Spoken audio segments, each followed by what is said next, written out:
Garðar Svavarsson. Garðar Svavarsson, modern Icelandic, Garðar Svavarsson, modern Swedish, Gardar Svavarsson, was a Norseman who briefly resided in Iceland, according to the sagas. He is said to be the second Scandinavian to reach the island of Iceland after Naddod. He and his family appear in the Icelandic Sagas with the principal source from Haukr Erlendsson's edition of Landnámabók. Svavarsson is described as a Swedish Viking who owned land in Zealand, in modern Denmark. He was married to a woman from the Hebrides. During the 860s, he needed to claim his inheritance from his father-in-law.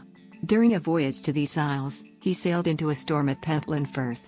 This storm pushed his ship far to the north until he reached the eastern coast of Iceland. He circumnavigated the island, becoming the first known person to do so and thus establishing that the landmass was an island. He went ashore at Skjafandi where he built himself a house and stayed for the winter.